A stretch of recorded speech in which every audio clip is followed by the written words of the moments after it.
Welcome to Wealth Coffee Chats, folks, for your daily live updates. Get the most out of today's episode by participating in the chat. Make sure you ask some questions, be part of the conversation, have a bit of fun, grab a coffee or a tea, take some notes, and get ready to start your day, folks. Quick few housekeeping rules, though. No spamming, no advertising or self-promotion in the chat. That's not on.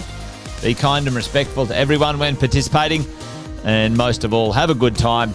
Real estate investing can be your biggest asset. It also can be your most expensive asset when it comes to getting it right or getting it wrong, folks.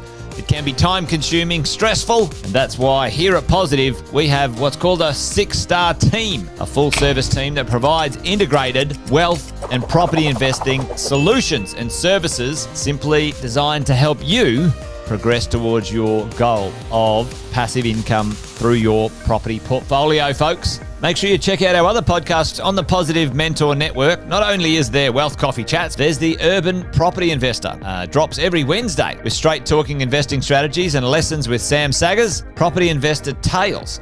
This is where our clients, you guys, share real life stories from property investing, hosted by some of our advisors and strategists. And that's done every fortnight, dropping every Monday. Wealth, Wine and Wisdom, folks, that debriefs the week that was in the world of finance and property, hosted by yours truly, Jason Witten and Andy Fenton on Fridays. Welcome to another Wealth Coffee Chats. Marvellous Monday.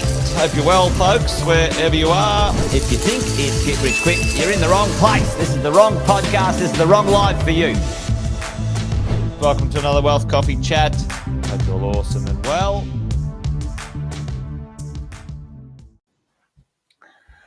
Hey, good morning, folks.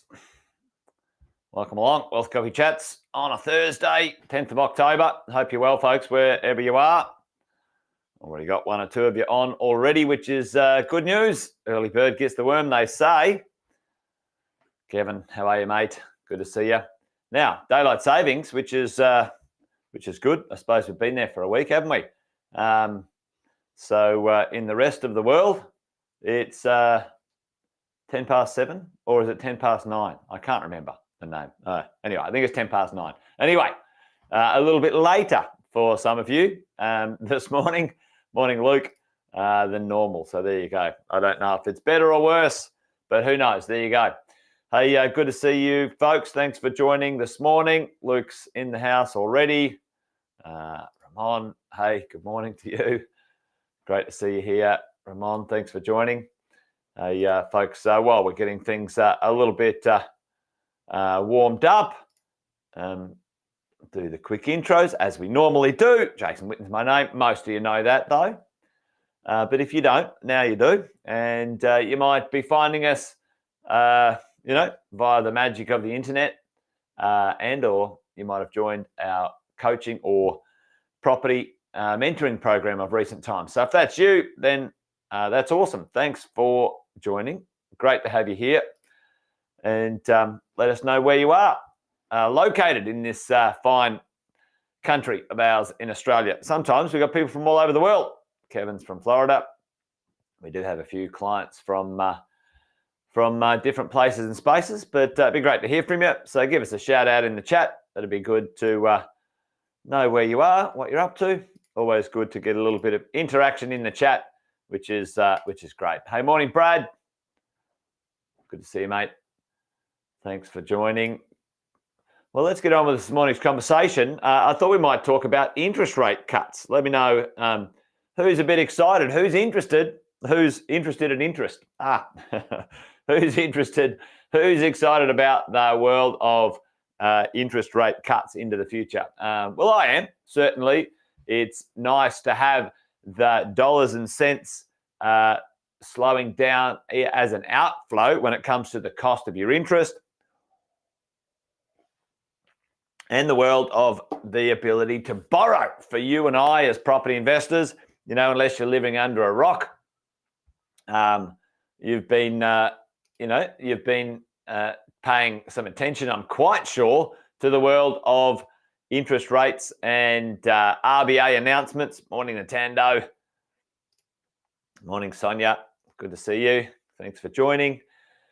We may have been paying some attention as we've been going along. And the idea that we're all waiting for, let's say waiting for, is that the right words? But we are, understanding is at some point in 2025, those interest rates that are sort of up at around, 6 to 7% will go down to a number. We don't know what that number is. And today's conversation is, will it make such a difference? What difference will it make?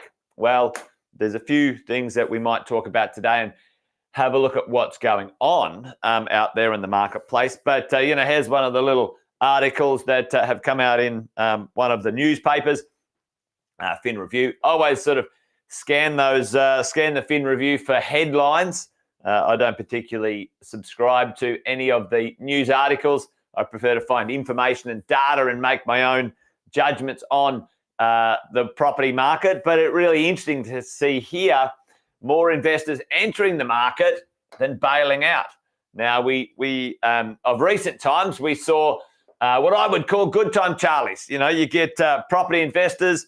I got a message from a property investor the other day. After 10 years, I'm selling my property because now I've got some capital growth. And I'm like, what? I don't understand. Like, the point is to buy and own an investment, right? And now, it might have taken a little bit longer than you wanted. That's the way the cookie crumbles. Maybe that property you purchased should have been better researched and understood beforehand. And it's easy to make those decisions in the rear vision mirror, right? But hey, now the property's kicking on. Now it's got capital growth. You're only 10 years into actually ownership, which, you really, like I've said thousands of times on this Wealth Coffee Chats, 15 to 20 years of owning a good property in the right spot. That's the point, right? Good time Charlies, hey? Good time Charlies, your own worst enemy. I heard a little saying the other day, most people get defeated by themselves, not anything else, right? So that property investor just defeating themselves, as far as I'm concerned. They bought the property, they've made the effort, they've gone through maybe some tough times, and now they're like, oh, I'm going to get out, right? Anyway, I get distracted. More investors are entering the market than bailing out. We had, the property investors in Melbourne. Oh, the land tax has gone up. Now, that is a bit of a pain in the ass, that's for sure. Those governments gouging for dollars and cents, and the only people they can, give a kicking to are the people who own real estate, which, at the end of the day, the politicians are the ones we vote in, folks. So just so you know, if you're having a whinge, vote for better people. It's a bit tough, I get it. There's not much better people out there. But anyway, the point is, quantify that thing. How much is it? Well, it was $900. The average property investor had to pay $900 in land tax. Now, I think that's ludicrous that they're gouging. However, this is the rules. This is the game we play, right? There's three, let's call them enemies or opposition in the game of wealth that we're playing, folks. And don't get me wrong, there are those forces and institutions and processes that do not give a rat's ass whether you make money or not. They don't care if you're happy. They don't care if you're broke. They don't give a shit, right? And those three institutions are, or sort of, parties are. The banks, they don't give a rat's ass whether you can pay your mortgage or not. They have to make you qualify for a loan. They don't care if the interest rates go. They don't give a rat's ass. They don't give a shit. They book their $1 billion profits. You're just a bit of, wheat in the grinding wheel for their profit machine, right? The second institution, the ATO, they don't give a rat's ass. Their job is not to make you happy or care about anything when it comes to the world of your financial well-being. And then the politicians, right? They don't care. They feather their own nest. That's human nature, and I'd love to live in a fairyland, but that's not the case. But, here's the drill, right? The idea that, investors were bailing out of the market before because the politicians in Victoria made some, stupid decisions. That's the game we play, folks. That's the game. You can't control them by and large. We can try and vote for better ones, hopefully. But at the end of the day, we need to be in charge of what we're up to. Anyway, a little rant this morning. Anyway, there you go. But listen, more investors entering the market than bailing out because they're expecting some rate cuts within a few months going forward, right? And I don't think it'll be before Christmas. It'd be wonderful if it was, but, I reckon it'll be maybe early next year or mid next year. Anyway, what's the point of my conversation this morning, right? The investor demand for homes outstrips supply, all right? Is this something new? No, it's not. It's something we've been talking about for a long time, and supply has an issue. Supply has got some problems. Now, for you and I as property investors, that's actually quite good for the moment for our values, but not so great for other things. But, will it make a difference? What will it do in the marketplace, right? Now, there are two things that can move the needle when it comes to affecting the ability for the market to sort of leap in to investing or borrowing, right? So let's do a little quiz. I've given you the two starting letters of the two things. So when it comes to finance, there's actually two parts to the mechanism that you and I might be exposed to. One we see and one we don't see directly. What do you think the two things are when it comes to what might go down in the future and what's up really high now? Does anyone know what they are? It's kind of a trick question. I'm trying to sort of ask the question without giving it away. Buying power, yeah, absolutely, Nintendo. That could be buying power. You're right. It's not, though, in this circumstance, but you're dead right. The buying power and servicing for your future is pretty important. But you're right. This one, let's make that the right color.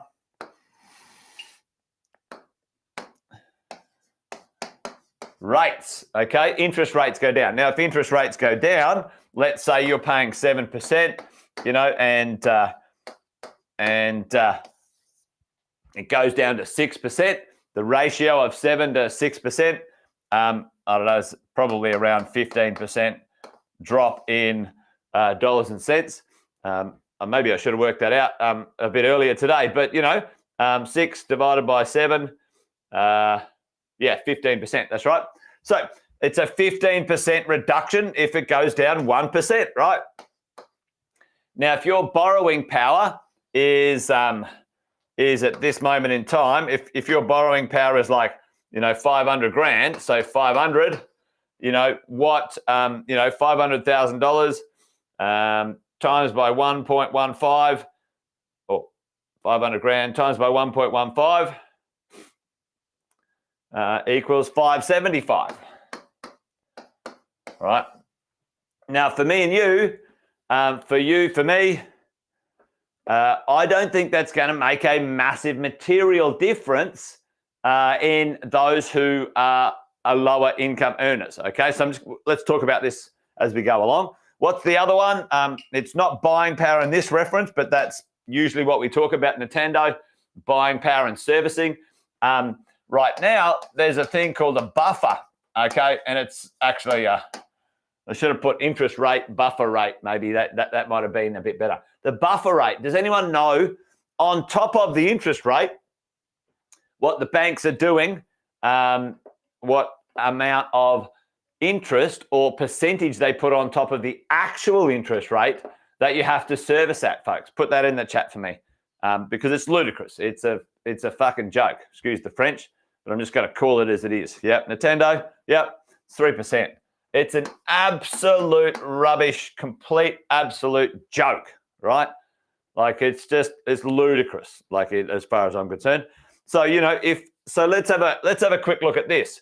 If the politicians if they really want to make a difference, these, fork-tongued bloody liars, if they really want to make a difference to help out first home buyers and borrowers, then go to APRA and say, get rid of this stupid 3% buffer rate which has done nothing. No, like this, boo. This one. Does that do it? Boo. Nah, it's not doing it. There we go. I don't know what's going on there. How about this? Does this work? Hey! All right, that's not bad. Anyway, I've left on some special effects on my camera this morning. Anyway, so go to APRA and say, hey, get rid of this bloody stuff, right? This is rubbish. 3% plus 7%, put the math on there. That's, 11%, 10 or 11% for some people to be able to borrow. That's, it blows my mind how stupid people are. Anyway, stupid politicians are. So, folks, if you wanted to, let's do the same scenario here. If you're able to borrow 500K, right, what could happen? So the interest rates go down a full percent, and a full percent is probably a lot of interest rate cut, maybe even 1.5%. That might go up to 600, right? Okay, 500 to 600, sure, that will help. Doesn't make a massive difference, right? But let's do this. If you get the buffer rate down, so 500 would go to 550, and then down to 1% would go to 600. All right. So if you added these two together, then you'd get a much better outcome, right? It's either the 1%. So if you go cut it 1% and drop that to 1%, you'd probably get this to 700 as we go along, right? So you go, okay, add an extra 15% to 600, and that would pop to 700K. Everyone get the picture? That's what should be happening right now.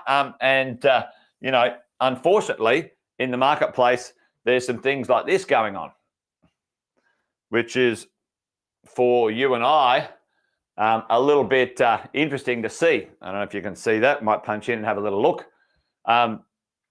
So you've got, the owner-occupiers, just dribbling along as we're going along. They're not increasing. Why? The owner-occupier loans are increasing because they're not refinancing or resetting or whatever it might be. Investors going up and first home buyers going down. And why? Because the property values are up. Their ratio of incomes to property values are out of skew. And for those who are getting in first home buyers, the challenge is this piece here. Have a look at the servicing buffer rate when it comes to the on top of the lending. Have a look how much is on top, right? And over here, when the interest rates went up, that blew it out of the water, okay? Crazy times for most borrowers, okay? Now, to go and get a property now, the borrowing capacity, most loans, folks, are over here. What's the average, the majority of the loans being done, you're having to earn 150 to 200 minimum to crack into a loan, right? So it's ludicrous when it comes to the borrowing power and bits and pieces. So, for me, what's it going to do? Is it going to make a huge difference when it comes to the world of borrowing? Well, for you and I, an extra 100 grand or 150 grand in our borrowing power as an investor, big tick in the box, right? Boom, we're happy. It's probably going to add between sort of 100 to 150K over the interest rate drop cycle. So wherever you're sitting right now, let's say you've gone and checked your recent borrowing power, that's kind of the number we're looking to add into the future. Now, will that make a massive difference when it comes to the properties we can buy and the quality of the property we can buy? The challenge for me, for you right now is number one, supply is down, right? Number two, construction prices are up, okay, when it comes to that stuff for us as property investors. So we need to understand these two forces will kick on pretty quickly. The moment this is delivered to the marketplace, it's going to make this, the supply and the construction costings, maybe even kick in a bit harder, because people will be able to get back into the market. It might bring some of the owner-occupiers back into the market. The first home buyers have left the market. Maybe the upsizers, downsizers, right sizers, they don't need to borrow, so they're just paying cash. So those sorts of things. So anyway, there you go. Hopefully that makes sense, or there was something today that might have made sense in a bit of a ranty rant day. But really, at the end of the day, interest rates and interest rates cuts will help. Will it make a difference to the market overall? I don't think it will. I think it's going to make the supply issues worse. And I think, it's not going to really help the first home buyers get back into the market, to be honest, or owner occupiers, because investors have rents and the rents have gone up, and the investors will, be able to take advantage of those interest rates cuts. Anyway, there you go. Wealth Coffee Chat done and dusted for today, folks. Join us again tomorrow for another one. The team from the lending team will be on tomorrow, and that's usually Kang. But depends on who is out and about from Positive Money. They'll be in having a bit of a chat about all things borrowing as well tomorrow. So maybe it's a double whammy when it comes to the world of borrowing and financing. Anyway, there you go, folks. Done and dusted today. Over and out. See you on Monday next week for me, but join us tomorrow for Wealth Coffee Chats again. Till then, folks, take care. Bye for now. Episode of Wealth Coffee Chat, folks. Make sure you like, subscribe, and turn on your notifications so you never miss a thing when we go live. Improve your portfolio and investing game, folks, with Wealth Coffee Chats live every morning at 8:10 each weekday. Make sure you join us. Previous episodes are also available wherever you get your podcasts, folks, as well as our other podcasts from the Six Star team here at Positive.